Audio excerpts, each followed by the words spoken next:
Hey, what's up guys? Welcome to Set Tech, and I have the Asus Zenfone 2 laser with me, which is available for around 9900 rupees.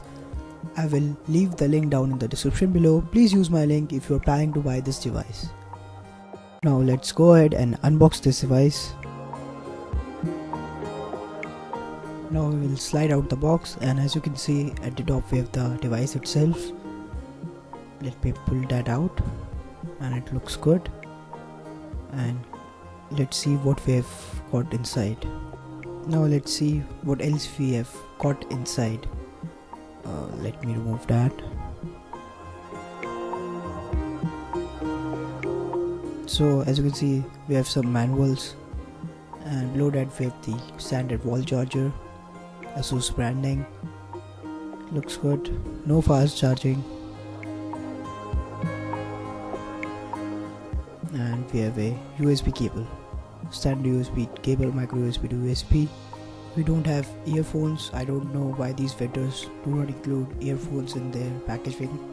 Now look at the phone itself, and let me remove that plastic covering, and it feels great to remove that. And now let's look at the device, and as you can see at the back we have Asus branding and soft touch back, plastic back. And at the top we have the power button. Let's do the first boot, and this is the first boot. While the device is booting, let me give you the physical overview. At the top we have the 3.5mm headphone jack, power button, and the secondary noise cancellation mic.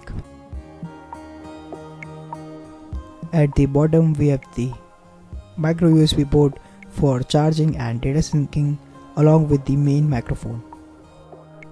We have nothing on both of the sides, and as you can see the back is a bit curvy and feels great to hold the phone in one hand.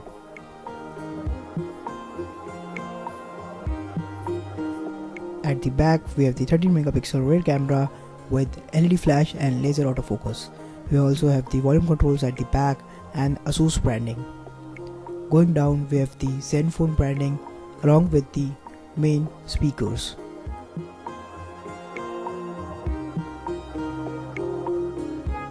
The back cover is removable, and by removing the back cover we have the 3000 mAh battery. We have the SIM slot 1, SIM slot 2, micro SD slot. Asus Zenfone 2 laser is a dual SIM device which is powered by an 1.2 GHz Snapdragon 410 chipset. It has 2 GB of RAM. It has Adreno 306 GPU, 5.5-inch Full HD display, 16 GB inbuilt storage, and which can be expanded up to 128 GB via micro SD card. It has 13 megapixel rear camera with laser autofocus and 5 megapixel front camera. It has a 3000 mAh massive battery, and it is amazing. So this is our device, and I've been using this for around 2 weeks, and I didn't find any lag while going through the app tray or just using it normally. And as you can see, it has the Asus UI, Zenfone UI, Zen UI which they call, and everything is just customized. Now let's go to the settings, and as you can see settings also a bit customized, and you go to about phone, and as you can see it's running 5.0.2 which is lollipop, which is great. We don't know anything about the marshmallow update yet, and I accidentally started the one-handed mode by double tapping the home button. You can toggle it off on the options menu in the gestures option. So this is our device, and we have many gestures like double tap to wake up, double tap to sleep, and which is very handy given that the power button is at the top. We have some other gestures like if you draw C, it will open our camera app, and the camera on this device is amazing. Not as good as on Moto G3, but it is good.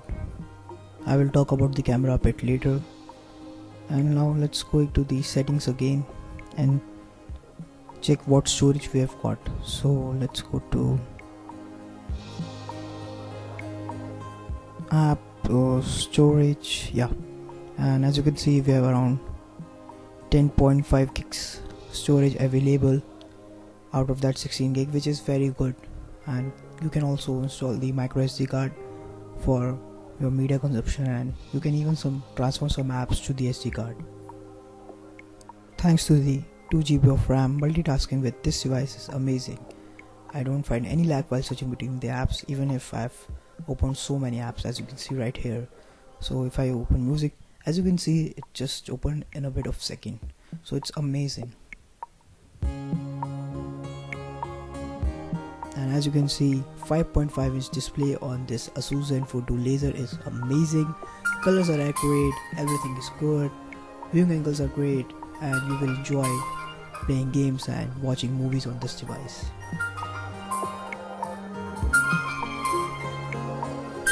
Now talking about the camera, we have the standard camera app which touch to focus, and with a click of the camera button we can take the photo.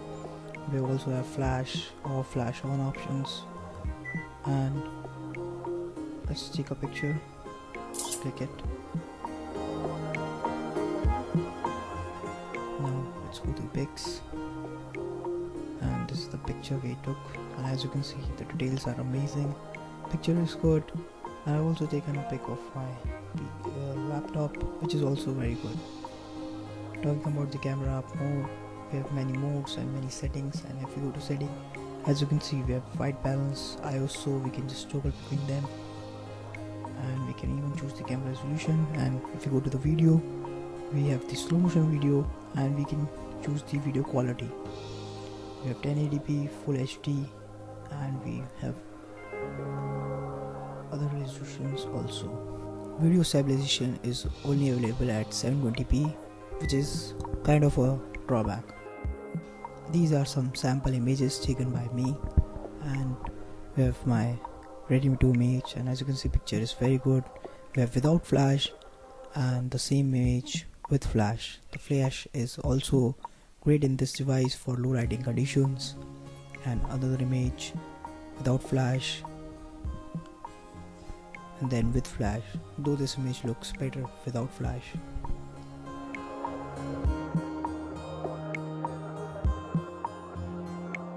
This is the pic taken in the outdoor environment. As you can see, pic came out pretty well. We can see the details. So overall good camera for 10,000 rupees. I think the best among the sub 10,000 budget. And this is the video recording. As you can see, the video recording is also very smooth and the colors are accurate. Now talking about the front camera, the front camera is also very good, and it can take great selfies, and even the video recording through the front camera is great.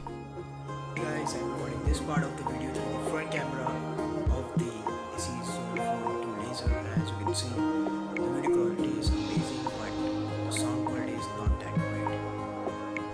We can also record slow motion video, and slow motion video recording is very good.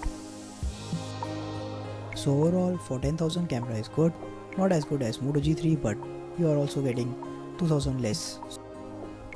Talking about the gaming performance of this device was great.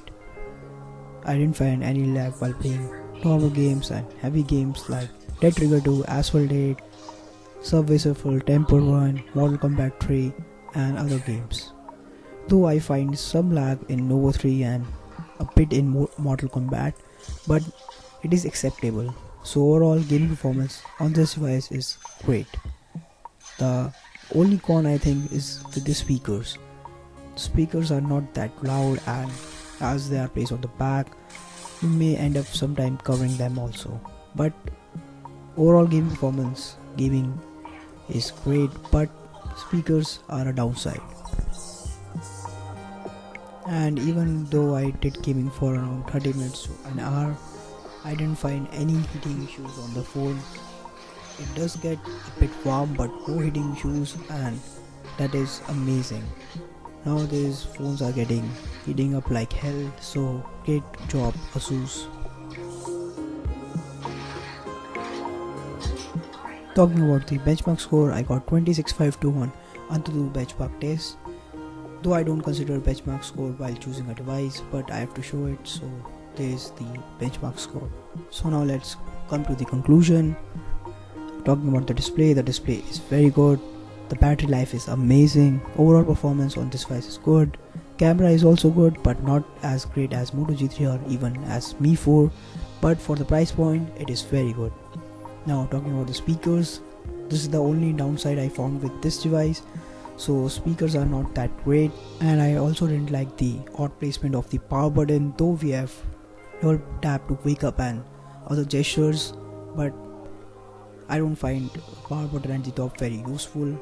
The grip in the hand is very good, though it feels a bit big because of the 5.5-inch display for one hand use, but overall the grip is great.